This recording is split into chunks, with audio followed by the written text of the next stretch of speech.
दर्शकबिनहरू विश्वकै सुन्दर नोट र सिक्काहरूमा पढ्न सफल नेपाली नोट र सिक्काहरू कहाँ र कसरी छापिन्छ, यसमा के कस्ता धातुहरूको प्रयोग गरिन्छ र अर्को सबैभन्दा महत्त्वपूर्ण कुरा त यो हो कि सरकारले पैसा छाप्न सक्छ भने किन धेरै पैसा छापेर गरिबी र बेरोजगारका समस्याहरू हटाउँदैन।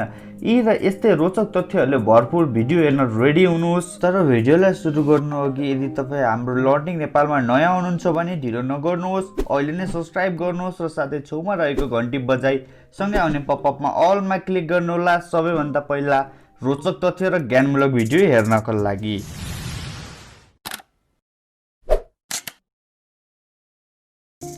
नेपाली नोट र सिक्काहरू देश बाहिरको नोट तथा सिक्काहरू छाप्ने कम्पनीमा छापिने गर्दछ। विश्वमा यस्ता नोट छाप्ने कम्पनी लगभग 20 वटा रहेको छ, तर नेपाल राष्ट्र ब्याङ्कले भने नेपाली नोट र सिक्काहरू छाप्नका लागि 10 वटा कम्पनीलाई पी क्वालिफिकेसनमा सूचीकृत गरेको छ। दर्शकबिनहरू, नेपालमा पहिलोपटक पैसाको चलन मानदेवको पालाबाट सुरुवात भएको हो, तर त्यतिखेर नोट भने थिएन, केवल सिक्काहरूको प्रयोग गरिन्थ्यो।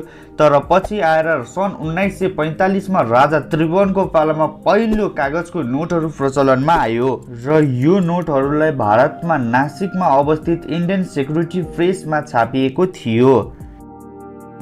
विश्वकै सुन्दर नोट र सिक्काहरूमा पढ्न सफल नेपाली नोट र सिक्काहरू पहिले इन्डिया, चीन, जर्मनी, अस्ट्रेलिया, ब्रिटेन, इन्डोनेसिया जस्ता विभिन्न देशहरूमा छाप्ने गरिन्थ्यो।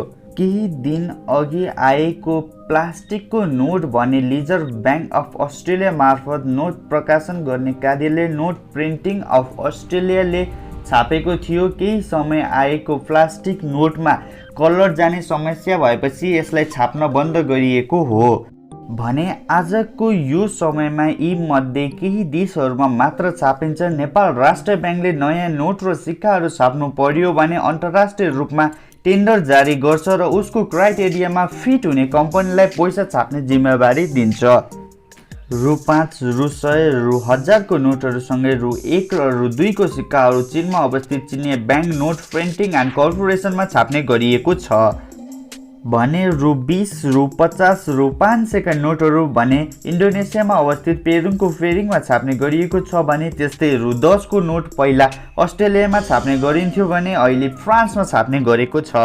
त्यसै गरी कागजको नोटहरू एक्चुअली कागजको नभई कटन र लिनेन मिलेर बनेको हुन्छ र यसमा विभिन्न सेक्युरिटी फिचरहरू राखेको हुन्छ।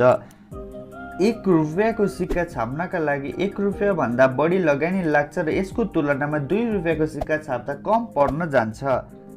दर्शकबिनहरू, यहाँसम्म आइपुग्दा एउटा विचार आउन सकेको हुन्छ तपाईको मनमा, यदि गभर्मेन्टले करेन्सी छाप्न सक्छ भने अनलिमिटेड पैसा छापेर गरिबी र बेरोजगारको समस्या हटाउँदैन त? दर्शकबिनहरू, कुनै पनि देशले नयाँ नोट र सिक्काहरू तब मात्र छाप्दछ जब देशमा त्यति नै पैसा बराबरको वस्तु तथा सेवाहरू उत्पादन हुन्छ। कुनै पनि देशले करेन्सीको एक्चुअल डिमान्डलाई हेरेर मात्र पैसा सप्लाई गर्दछ। दर्शकबिनहरू, यो भिडियो तपाईँलाई कस्तो लाग्यो तल कमेन्ट गर्नुहोस् र आउँदो दिनमा कस्तो भिडियो हेर्न चाहनुहुन्छ त्यो पनि कमेन्ट गर्नुहोस् र यो भिडियो मन पर्यो भने लाइक गरी हाम्रो मनोबल र हौसला बढाउनु होला र तपाईँको अति बहुमूल्य समय दिनुभएकोमा हेर्दैदेखि नै धन्यवाद।